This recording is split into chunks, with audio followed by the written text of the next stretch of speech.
Subhanallah, subhanallah, walhamdulillah, wala ilaha illallah, wallahu akbar. What? Yeah.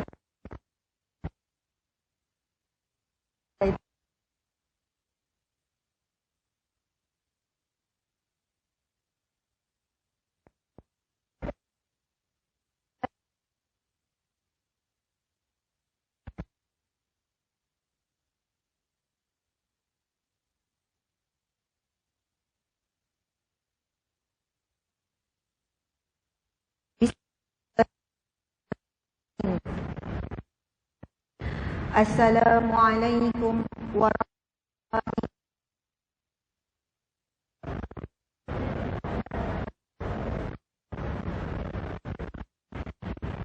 Macam ada 2-3 orang.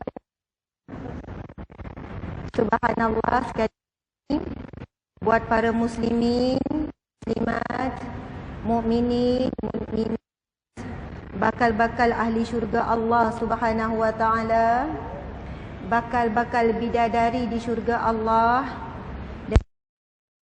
Assalamualaikum warahmatullahi wabarakatuh.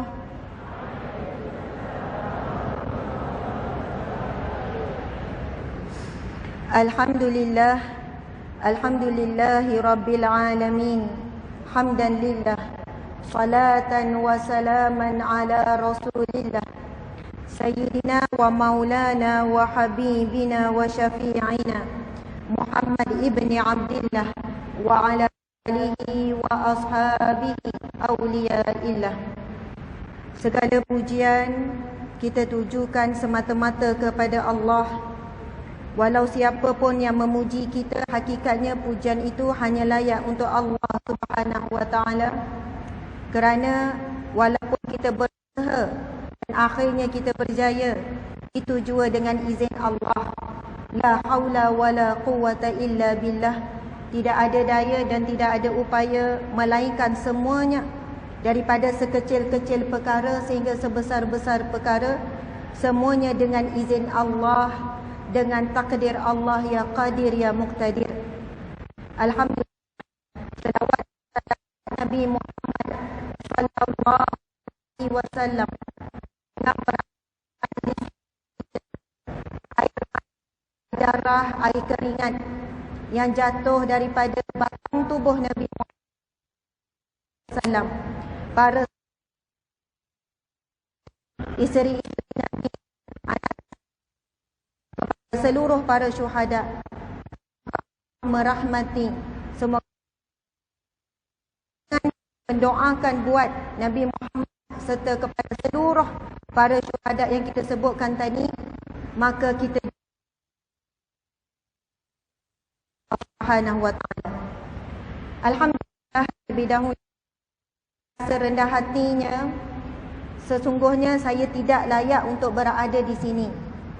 Namun datang dan berada di hadapan orang alim, orang-orang soleh di hadapan saya ini adalah sekadar untuk melunaskan tanggungjawab dan menerima jabatan pada pihak. Subhanallah. Jadi saya ni kan nengok ni belah ya banyak, bila nengok belah sini rasa gerun.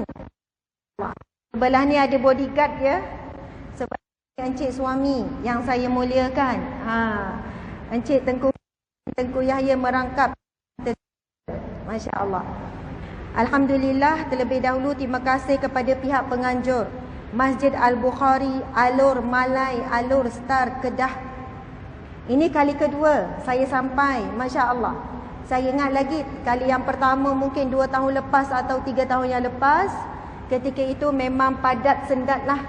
Dan selepas PKP dikatakan inilah baru buat kuliah maghrib perdana ya. Dan pihak masjid ingatkan saya, Ustazah tolong ingatkan jemaah jaga SOP. Sebab telah diberikan amaran, warning. Orang kampung saya sebut warning. Orang Kedah sebut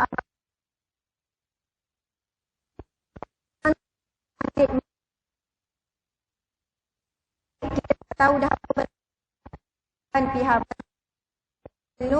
menanggung bila kita melakukan pelanggaran SOP. Jadi sepanjang masa tu kita pakailah tu kan, niqab tu kan. Zaman sekarang orang lelaki pun pakai niqab pakailah penutup separuh muka tadi imam. Kemudian jaga jarak dan sebagainya. Jangan bimbang. Imam kata tadi, pengerusi cakap, solat isyak dulu. Tak perlu gaduh nak kejar saya. Saya tak balik. Saya tunggu. Saya akan ada saja di belakang tu. InsyaAllah. Alhamdulillah, terima kasih kepada Tuan Haji Zainun Syafi'i selaku pengerusi majlis. Seterusnya Tuan Haji Muhammad Nasruddin Ismail selaku Imam Masjid Al-Bukhari merangkap pengerusi Karyah Alor Malai. Seterusnya Tuan Haji Muhyiddin Ismail, pengurus Masjid Al-Bukhari. Seterusnya kepada barisan pegawai masjid, ahli jawatankuasa Karyah Alor Malai, hadirin hadirat yang datang daripada jauh dan dekat. Mudah-mudahan asbab pertemuan kita pada malam ini, Allah memilih, Allah memerintahkan para malaikat yang turut menyaksikan untuk mencatat setiap orang yang hadir, setiap orang yang hadir sebagai ahli syurga firdausnya tanpa dihisab, tanpa diazab. Amin ya rabbal alamin. Subhanallah. Mudah-mudahan dengan asbab kita berada di sini, mereka-mereka yang menjadi asbab, mungkin ada yang isteri datang, suami yang izinkan. Mungkin ada yang suami datang, isteri duduk kat rumah jaga anak-anak. Tak apalah abang, pergilah. Mungkin asbab adik kita hari ini doa ibu ayah kita yang kita tidak tahu, menginginkan zuriat keturunannya menjadi orang yang baik, orang yang saleh. Lalu dengan takdir Allah, Allah ya Qahar, ya Jabbar, ya Jabbar, yang maha memaksa, yang maha mengaturkan segala-galanya. Akhirnya dengan asbab apapun yang menjadi tarikan kita berada di sini pada saat ini, kita sekarang sama-sama membetulkan niat. Kita hadir ke rumah Allah untuk mencari Allah. Orang perempuan mungkin ada niat nak selfie ke, kan? Tak ada masalah tu, bukan berdosa pun. Niat nak tengok depan muka, depan mata, nak jumpa juga selama ni duk tengok ke telefon kan. Tidak ada masalah niat untuk menghubungkan silaturahim. Tetapi bila sampai di rumah Allah, jangan lupa yang pertama, mungkin ada yang terlupa, jadi sama-samalah kita baca doa masuk masjid sebab ia berdasarkan riwayat yang sahih. Subhanallah. Dek sekali-sekala pusing ya, pandai-pandai ya. Okey, subhanallah. Sama-sama kita bacakan doa masuk masjid sebab mungkin ada yang excited tadi. Masjid ni sangat indah, sangat besar. Ada orang jalan-jalan dia tak perasan dia dah masuk masjid. Tahu-tahu dah masuk. Sebab indah tu tengok taman kiri kanan dan sebagainya. Okey, kita baca doa masuk masjid. Bismillahirrahmanirrahim. Subhanallah, lemah lembutnya orang Kedah, bercakap tak bunyi suara.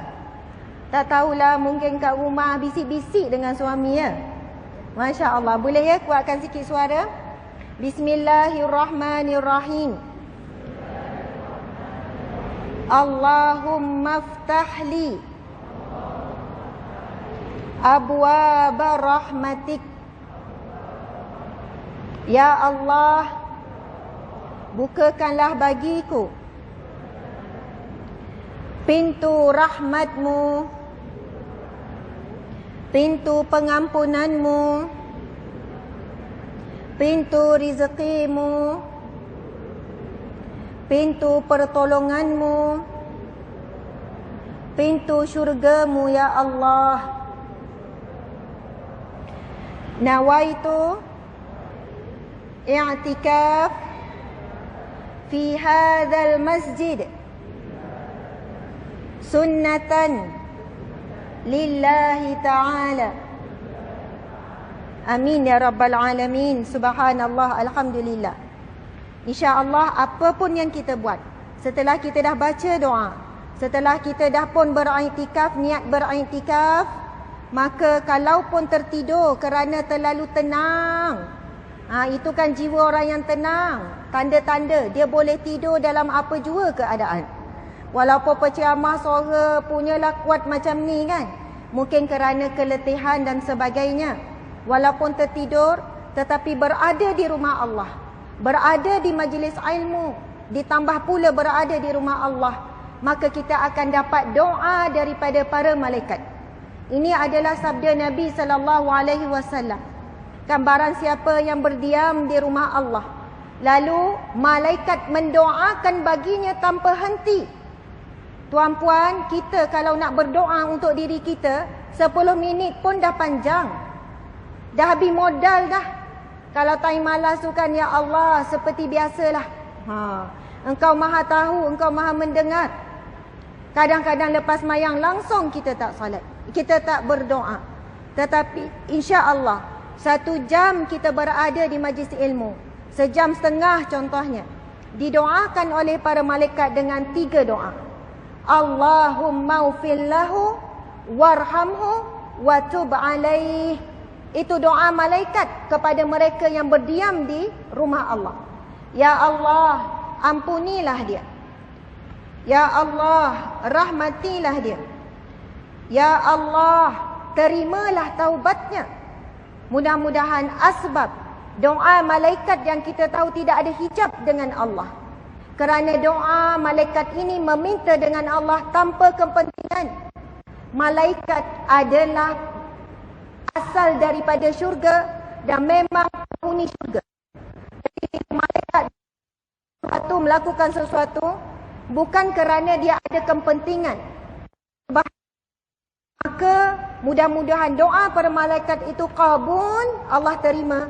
Maka kita pulang daripada majlis ilmu ini dalam keadaan kita dirahmati oleh Allah, diampuni oleh Allah dan bersih daripada segala dosa. Amin ya rabbal alamin. Subhanallah. Alhamdulillah, muslimin muslimat yang dirahmati Allah sekalian. Jelas ke suara saya ya? Ke terlebih jelas? Semangat ni ya, ini dia macam tercabut-cabut. Dia sebenarnya bila orang perempuan, ada ke yang pegang? Kuat tak kalau yang pegang? Dia macam ni, kalau pecamah lelaki dia sangkut dekat telinga. Bila kita ni kan tak ada telinga ni, dia jadi macam nak melurut je. Kan nanti susah hati tengok saya duk pegang kan? Masya Allah. InsyaAllah kepada tim, sila edarkan. Ini bukan paksa. Tujuan saya untuk sama-sama merujuk dan belajar. Bila kita mengaji, mesti ada kitab. Nanti belek lembut-lembut, elok-elok je. Jangan lipat, jangan conteng. Sebab nanti pulangkan semula di belakang. Buku ni kita tak dapat nak bagi percuma. Ini keluaran daripada Universiti UIA. Saya salah seorang penyumbang, penulis dalam buku ni. Jadi tajuk ceramah kita pada malam ini tentang dosa-dosa akhir zaman. Memang seronok bila kita dapat bincang dengan merujuk kepada kitab. Jadi kalau kona-kona mana pun penceramah, dia balik semula. Dan ini adalah tradisi, kaedah pengajian para alim ulama terdahulu. Subhanallah, kita cuba ya. Subhanallah. Okey, yang ni ya. Yang ni kita bagi suami kan. Okey, alhamdulillah, lega rasa. Sebab nak supaya tak melurut tu kan. Jadi masya-Allah, mungkin tak cukup, tapi kepada siapa yang bila tengok terus jatuh hati dan ingin memiliki, maka bolehlah menyelesaikannya di belakang. Boleh terus conteng, boleh terus lipat dan sebagainya. Okey, mungkin tak cukup untuk semua, tim kena cepat bergerak. Okey, siapa yang nak boleh angkat tangan, mungkin ada yang mengharap. Tapi kita edarkan saja ya, berkongsi-kongsi sama-sama melihat. Okey, tajuk buku kita iaitu dosa-dosa akhir zaman dan inilah juga tajuk kuliah kita pada malam ini. Masya-Allah, alhamdulillah. Okey. Mula-mula kita buka dulu. Saya pun dah siap tanda. Pada muka surat XW. Huruf Roman. Muka surat berapa tu ya, XW? XW tu nombor berapa ya? Kalau tanya saya lagi lah, saya tak tahu. Cepat. XW. Orang lama tahu ni. Muka surat berapa XW? Berapa? 8. 11. 12. 13. 15. Oh, Masya Allah. Macam mana tahu ya? Okey, tak apa. Muka surat XW. Subhanallah, alhamdulillah, muslimin muslimat yang dihormati dan dirahmati Allah sekalian, Masya Allah. Apa khabar semua? Sihat, alhamdulillah, subhanallah. Allahu akbar, Masya Allah. Okey, kita akan bacakan sabda Nabi SAW pada muka surat 15 XW tu. Kita terus tengok kepada hadis yang sahih riwayat Muslim. Kedudukan hadis 253.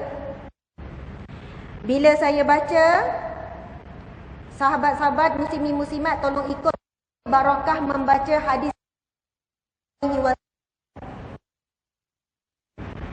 Bismillahirrahmanirrahim.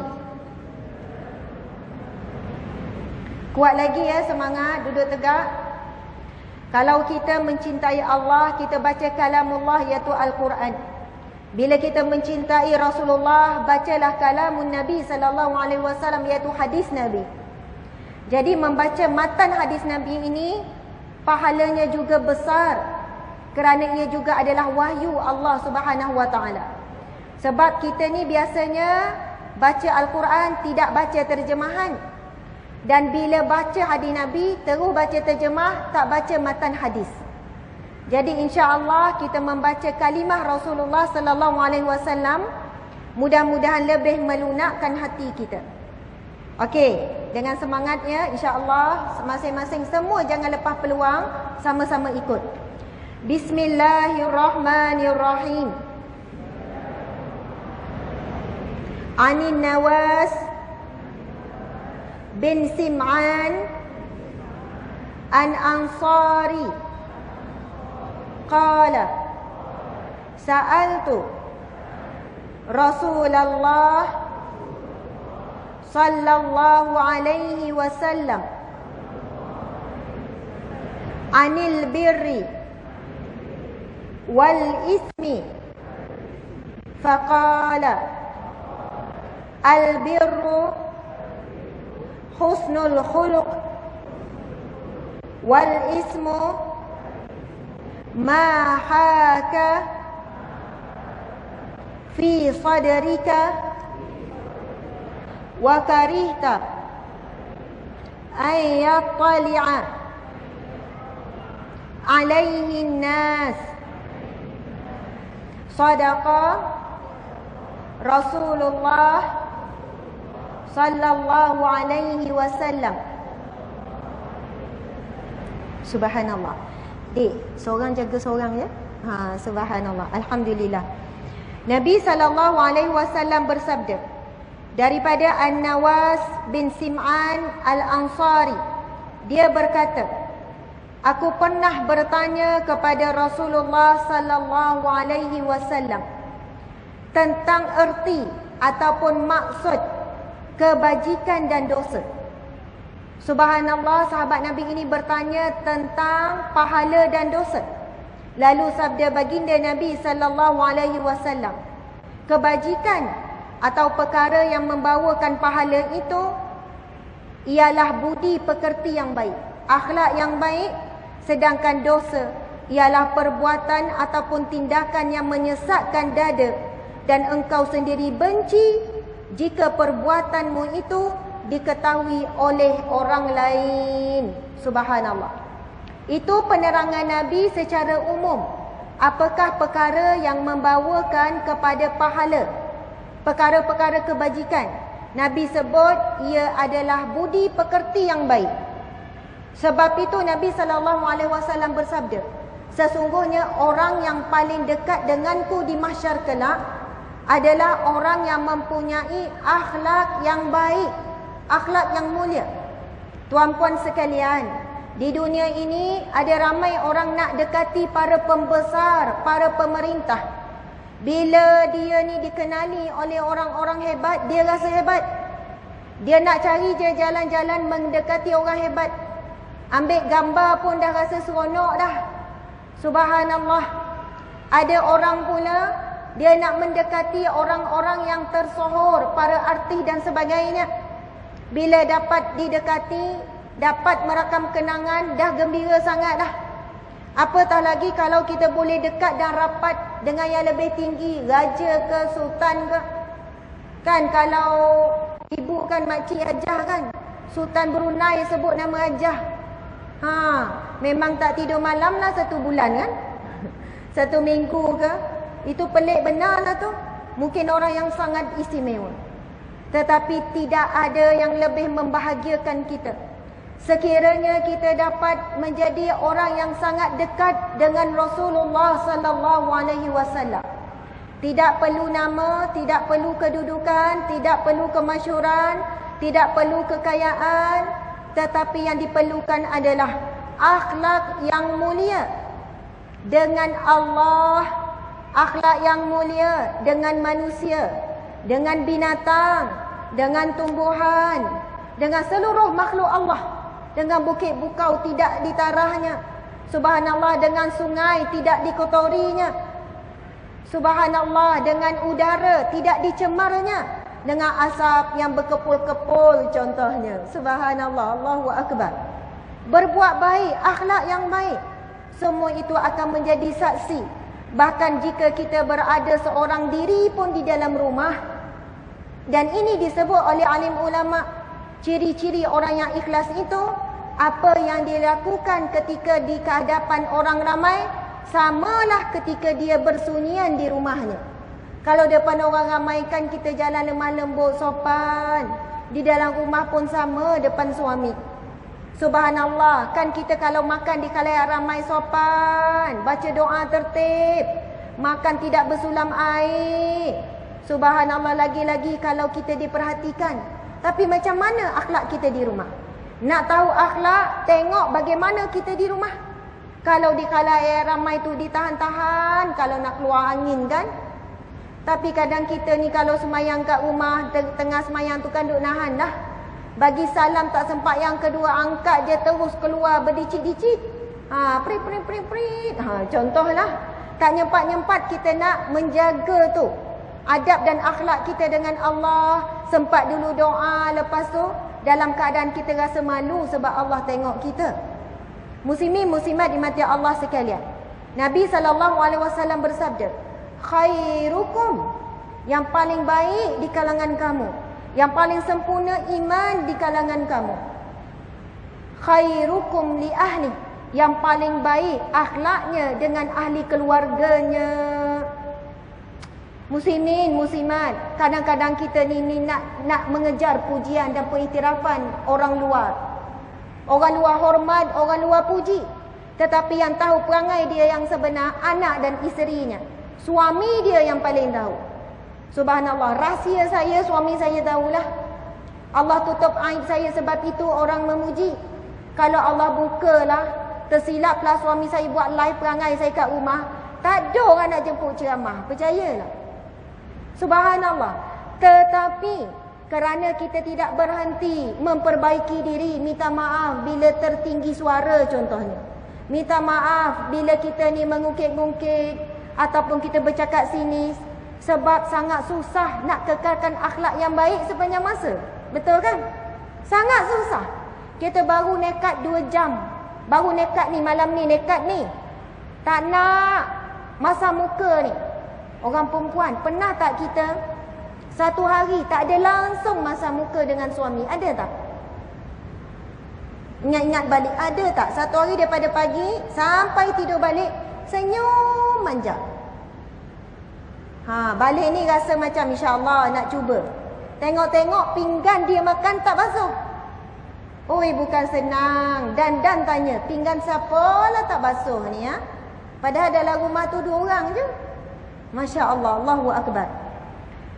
Muslimin muslimat dimati Allah sekalian, nak jaga akhlak dengan orang luar lebih mudah berbanding untuk kita jaga akhlak dengan ahli keluarga.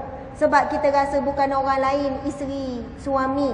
Tetapi Nabi berikan itulah ukuran akhlak yang paling mulia, orang yang paling baik dan iman yang sempurna. Subhanallah. Kerana orang yang boleh jaga akhlak dengan suami, dengan isteri, dengan anak-anak, dia pasti orang yang lebih berakhlak bila di khalayak ramai.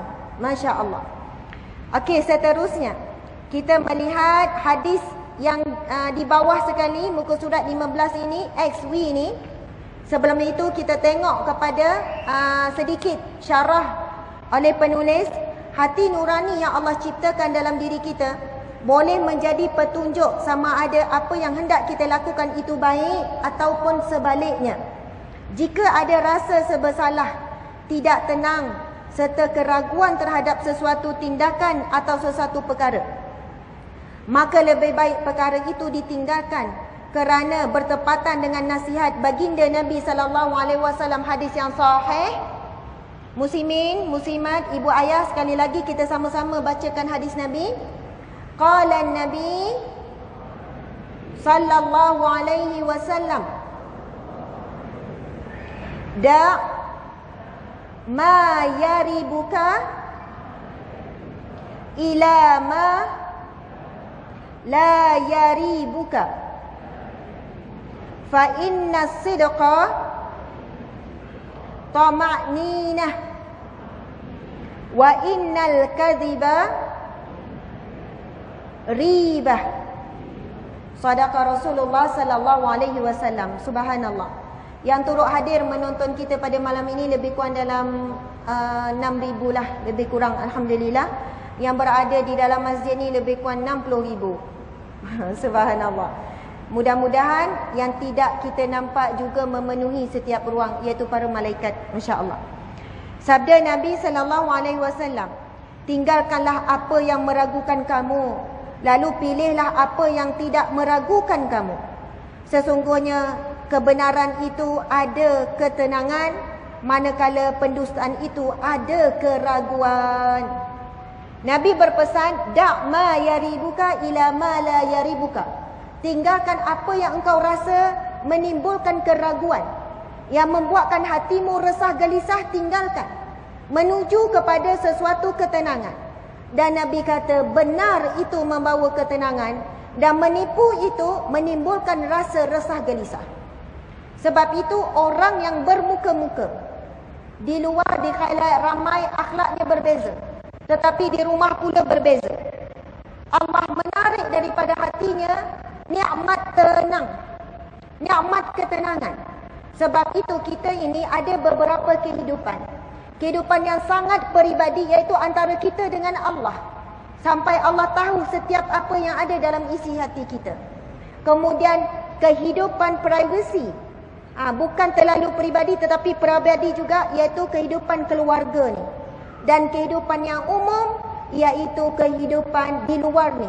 Di media sosial yang kita tulis elok-elok, cantik-cantik. Kan di media sosial kalau orang perempuan, belum tentu 10 kali ambil, belum tentu gambar tu dia post. Ambil sini, ambil situ. Itu semua kita kontrol dengan manusia luar.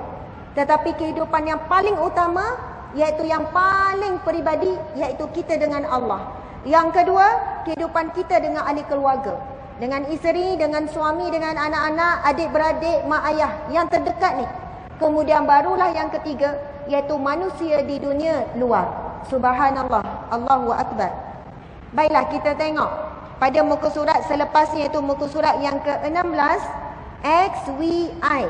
Masya Allah. Pada peringkat awalnya, manusia seringkali merasa begitu bersalah apabila melakukan dosa. Namun semakin hari semakin hilang rasa bersalah bila kerap kali melakukan dosa.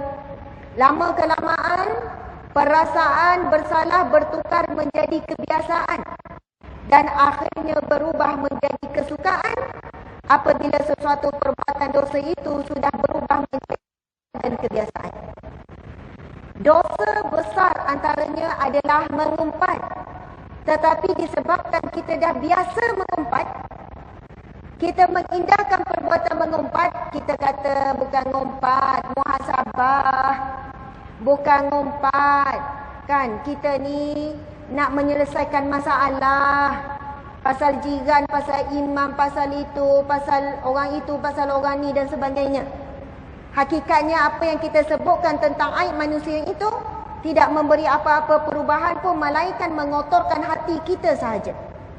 Allahu Akbar. Hari itu Al-Fadil, subhanallah, Dr. Zulkifli Al-Bakri kita jemput datang ke tempat kita. Dia cerita pasal tabiat mengumpat yang sangat dahsyat di akhir zaman. Mengumpat di media sosial. Kan ada satu yang viral tu kan, sana sini rancak berdosa. Kan yang viral tu kan, sana rancak sini rancak, sana sini rancak berdosa. Memang benar. Bahkan manusia dah habis dah mulut mengumpat, jari pula mengumpat. Kalaulah dipotong tangan tu dengan gigi-gigi tu nak nulis ngumpat tu. Allahu Akbar, subhanallah. Kalaulah di dalam api neraka kelak, kan, kotlah boleh borak lah ahli neraka. Kalau boleh borak, tak tahulah ahli neraka boleh tak berbual-bual ni. Yang seorang ahli neraka ni bertanyalah kepada ahli neraka, kau kenapa masuk neraka? Lalu jawablah seorang lelaki muda ni, contoh kan, saya bunuh orang, merompak, mencuri, tak semayang. Makcik ni pun jawab, memang padanlah kau kat neraka. Teruk benar, patut level bawah lagi. Contohlah ya.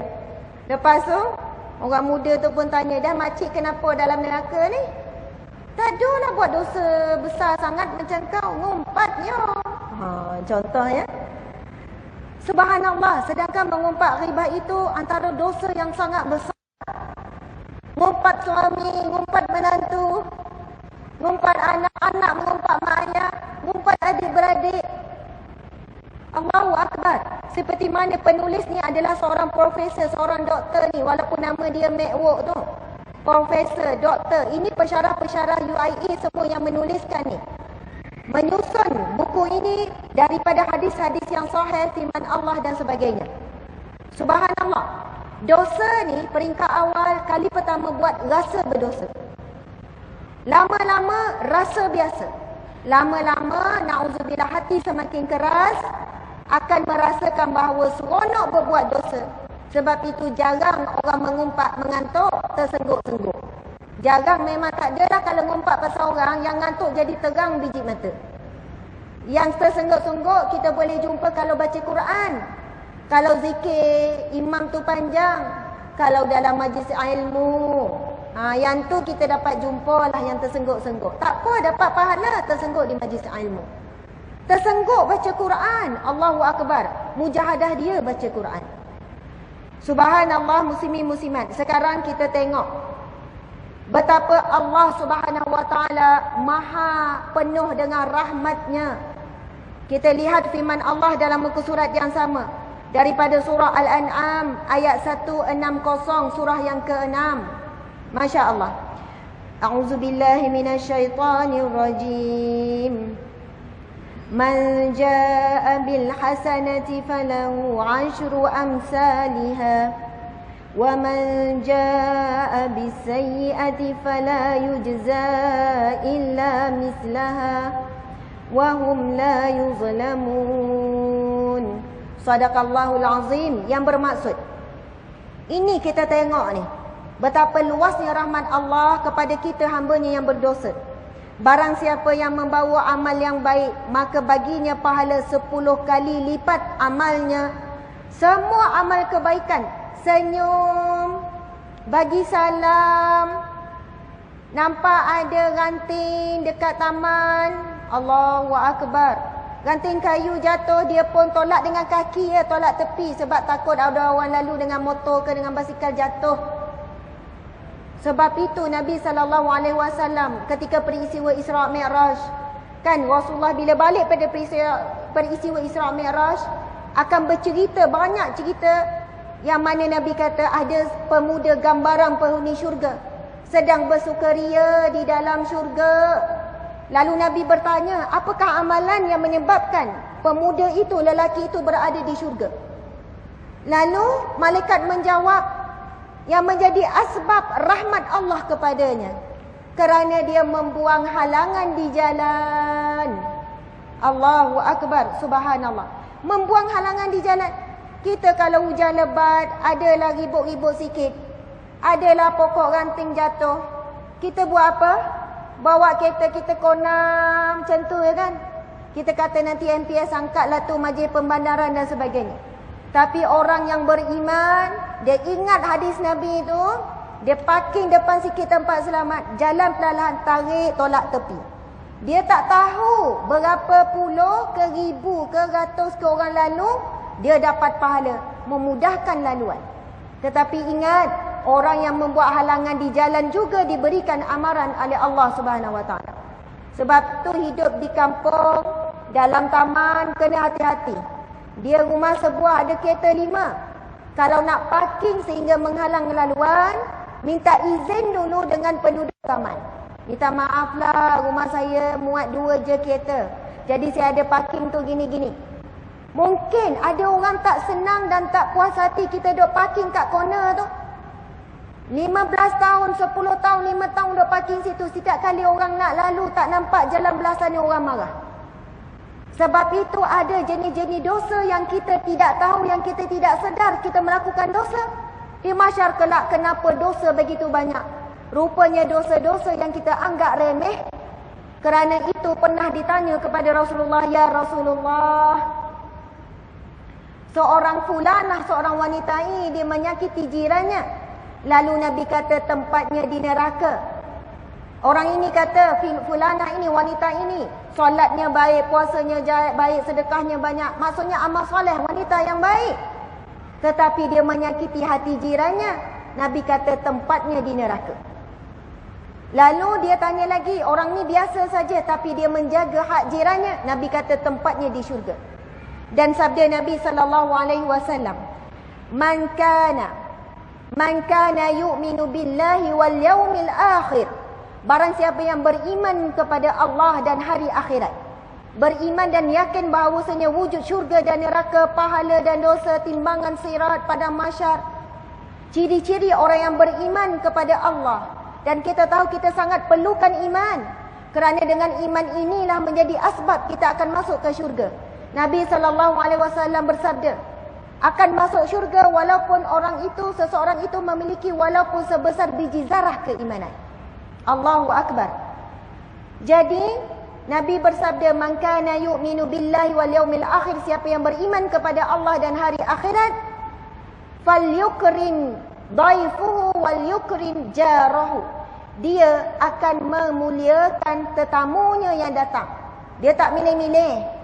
Ada tetamu yang dia kurang suka, bukan orang glamour sangat. Minta maaf lah, ya ni je yang ada. Keluarlah nasib telur kicap. Tapi memang dah sedap pun. Tapi datanglah tetamu yang dia seronok, yang dia rasa macam dapat sesuatu lah kalau tetamu ni datang kan. Berialah, keluarkan siakap, ikan kerapu, macam-macam lah keluar peti ais, masak dengan cepat. Tetapi orang yang beriman, dia akan muliakan tetamu. Falyukrim jarahu, dan dia akan memuliakan jirannya. Tapi hari ini hidup kejiranan semakin kurang. Sedangkan Nabi pernah bersabda, hampir-hampir aku menyangkakan jiran ini boleh mewarisi harta. Kerana banyaknya peringatan Jibril alaihissalam mengingatkan kepadaku hak-hak jiran. Allahu Akbar. Kita rasa kita ni kan dah jaga solat, jaga aurat, jaga puasa dan sebagainya. Bimbang disebabkan jiran yang menyebabkan kita dicampak ke dalam api neraka. Ada orang pokok penuh, tak salah tanam pokok. Keluar-keluar sampai ke jalan, halang laluan. Hati-hati. Ada orang bina binaan, pagar bagi tinggi, sampai orang kat corner lot tak nampak sebelah sana. Membahayakan. Fikir, ada tak binatang yang kita pelihara, kucing ke apa? Kami pun banyak agak pelihara. Ada kucing, ada hamster, ada kura-kura, ada ikan, macam itulah kan. Subhanallah. Memang dapat pahala, tapi jangan melalui jalan pahala kita dapat dosa. Sebab berbuat baik pada binatang itu adalah sunat, diberi pahala, bukan kewajipan. Tetapi berkewajipan menjaga hak jiran. Antara hak jiran, bila dapat khabar gembira diucap tahniah, bila sakit diziarah, bila diperlukan pertolongan maka diberi. Dan jangan mengganggu jiran dari sudut telinga. Buat bising, anak kita suka main motor prek. Pergi minta maaf, ada guru WhatsApp minta maaf lah, saya dah selalu tegur tapi anak ni tak nak dengar kata minta maaf banyak-banyak. Sebenarnya orang nak dengar minta maaf, masing-masing pun cakap tak apalah, kita faham, kita doa supaya anak tu lembut hati, suka lepak-lepak, ganggu jiran-jiran. Contoh ya, subhanallah, jangan ganggu dengan pendengaran, jangan ganggu dengan penglihatan, jangan ganggu dengan perbuatan. Allahu Akbar, subhanallah. Muslimin, muslimat yang dirahmati Allah sekalian, firman Allah yang kita bacakan tadi, surah Al-An'am ayat 160. Dalam surah yang ke-6 ini, Allah Subhanahu Wa Taala berfirman, kita dah baca. Barang siapa yang membawa amal yang baik, yang melakukan kebaikan, maka baginya pahala 10 kali lipat amalnya. Dan barang siapa yang membawa perbuatan jahat, maka dia tidak diberi pembalasan, melainkan seimbang dengan kejahatannya, sedang mereka tidak dizalimi. Subhanallah, di sini ada rahmat Allah yang begitu jelas. Bila kita buat dosa, hanya dicatat satu dosa. Namun apabila kita melakukan kebaikan sekecil apapun, akan dilipat gandakan sampai 10 kali ganda. Dalam hadis Nabi ada menyebutkan, ini hadis yang sahih ya, barang siapa yang berniat melakukan sesuatu amal saleh, dia telah dicatat baginya pahala, dan jika ia melaksanakan amal saleh yang dia niatkan itu, digandakan 10 kali ganda sehingga 700 kali ganda. Dan apabila dia berniat melakukan kejahatan, Nabi kata, tidak dicatat lagi dosa, dan jika dia buat hanya satu saja catatan. Allahu Akbar. Sebenarnya jalan untuk menuju ke syurga Allah itu lebih luas dan lebih mudah berbanding laluan ke neraka. Tetapi kerana manusia tidak kuat menahan hawa nafsu, godaan dan sebagainya, ramai manusia dicampakkan ke dalam api neraka Allah Subhanahu Wa Taala. Allahu Akbar.